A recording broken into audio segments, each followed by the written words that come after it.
Our next guest wants you to be aware of the costly dangers of overpricing your home. Please welcome the owner of Story Estates, Elizabeth Story. And we're live. All right. With the champ. Woo! As promised, Elizabeth Story is here. Elizabeth, this is one of those markets where you start to see sellers get greedy. Yeah. And I've seen it personally. I know it's a dangerous thing to do, but what specifically are the dangers to overpricing your home when you're in a neighborhood where you keep seeing people sell their houses and you're like, I can't believe it sold for that much? What is the danger that you run if you overprice your home in this market?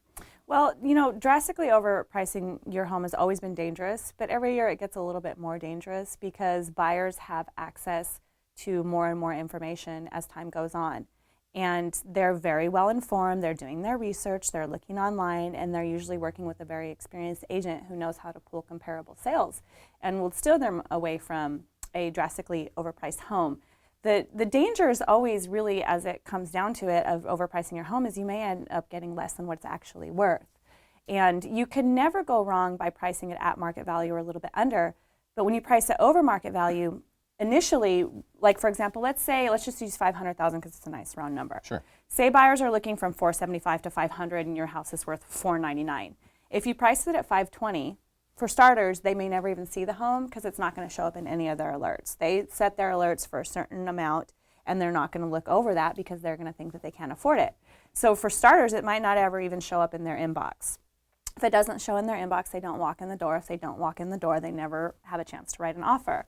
So let's call that danger number one. Danger number one is that you miss the opportunity to use the list price as a tool Yeah. to drive more people into the home to see it. Exactly. So you miss out on that. Yep. Okay, that's danger number one. And it's commonly understood among agents that the best time and the most activity, and you put your best foot forward. It's like that saying, you never get a second chance to make a first impression. Same thing goes when you sell your house. So you want to really maximize the market that first week on the market. And if your home is overpriced, what's going to happen is people are not just looking at your house. They're looking at all the houses in the neighborhood. If yours is the most expensive home in the neighborhood, they're going to go into your house, they're going to walk into somebody else's house, and it's going to seem like a bargain, and they're going to write an offer on that house. So that's danger number two. That is I didn't even think about that one, which is that all the other houses now look like bargains. Yes. In comparison to yours, and everybody wants a bargain. Right. So the things that you think might make your house worth more, the extras that you have, may not even get considered because the other place looks like a bargain. Exactly. That's huge. That's a big one. And you got to remember, you're not the only house on the block that's selling. You're not the only house in San Diego that's selling. You have competition. So a really well-informed agent and a really well-informed seller will know that. They'll know what's selling in their area, and they're not going to drastically overprice it compared to other homes that have similar features. Another really negative thing that probably a lot of people don't think about is that really good agents, and there's a lot of us nowadays. I mean, when the market fell apart, it got rid of a lot of bad agents and bad mortgage people.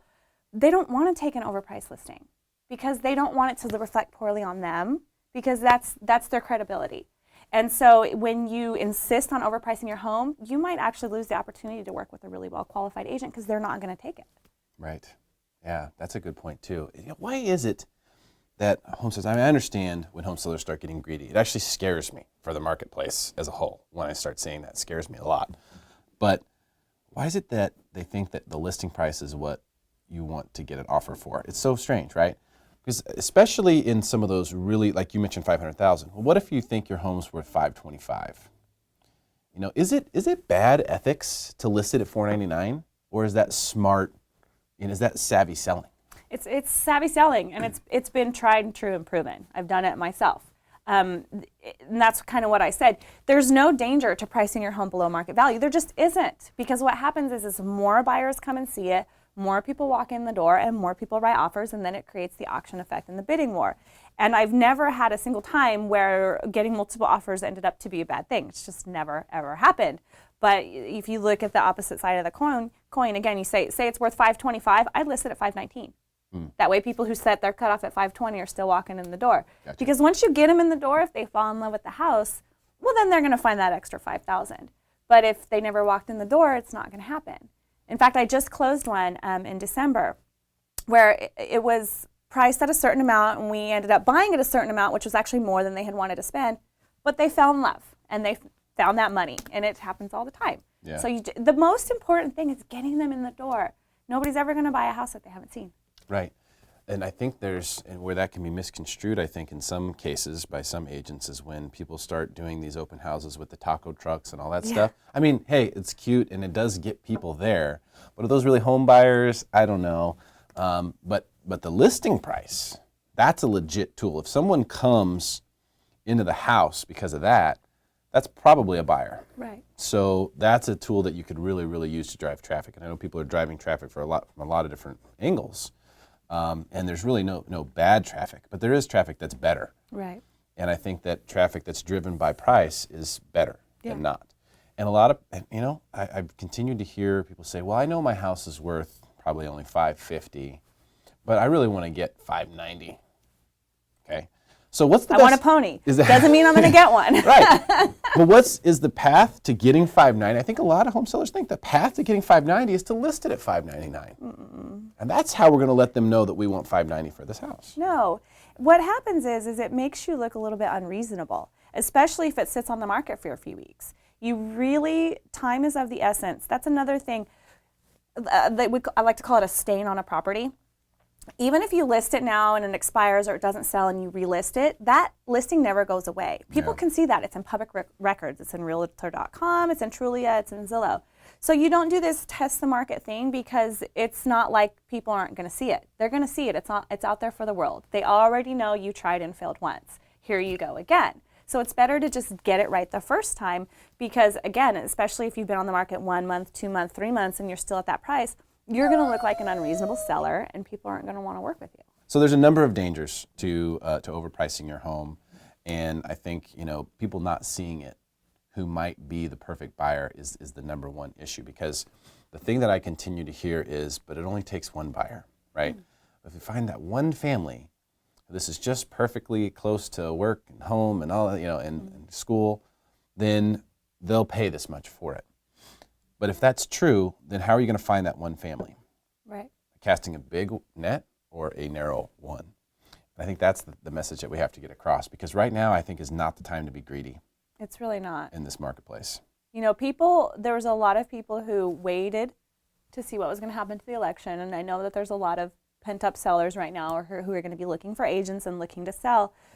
Nothing has changed. You still have to do it smart. You still have to price it right. You still have to prepare the home properly. You still have to hire a really good agent like myself who knows what they're doing and can be honest with you and show you the market data to support what you want to sell your house for.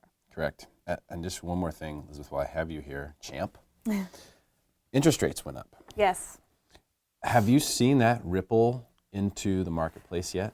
Not yet. It's really new. And they haven't gone up too much, but I expect to see them go up again this year, and I am a little bit nervous about what that's going to do. It's going to decrease some people's purchasing power. So again, as a seller, you need to make sure that you're reasonable because it's going to get more expensive for buyers to buy, so you don't want to overinflate the value of your home and then make it that much harder or eliminate that many more people. And I think that we're still in a spot where the sellers have a big advantage in the marketplace. It's still seller's advantage. Okay, advantage sellers still exists, but how long will that last? I think we might be at the tail end of it, especially if we see rates go up again. That would really make it more difficult for the seller's market to remain. So if we are at the tail end of a seller's market, if I'm right, which I may not be, if I am, then it would be a much wiser move to sell now. Because what we found out, last year just doing this listing, several of the people who we did the show with were people who had been waiting for years to sell. They had decided collectively as a family, we want to sell years prior, but they couldn't get their butts in gear because they're getting paid to wait the way they see it. The market keeps going up. Well, we can just sit here and we'll just keep waiting, But if that's the case, then if you're in that boat, I would say now might be time to throw the sails up. You know what I mean? This is going to be a really big and really important year. I think a lot of us are kind of looking at this year with bated breath to try to see what's going to happen. And you may be right. It may be a really good year to sell if you're planning on selling in the next few years. If your goal is still to hold long, true, steady, then you might be okay. But you're going to want to watch the market. And if it starts taking a dive, which I don't think it will, I think it's going to normalize. It might be even a little flat, or maybe, marginal 2 to 5% gains, which is still really, really good historically speaking. But I don't expect it to crash. But if it does, call me as fast as possible. Yeah. And if you wait until it's crashed, then it's probably too late. Yeah.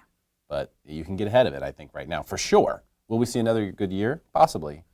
But we're for sure still in a seller's market right now, and that's when you want to sell. So that's what my advice would be. Champ, thank you so much for coming in today. Really appreciate it.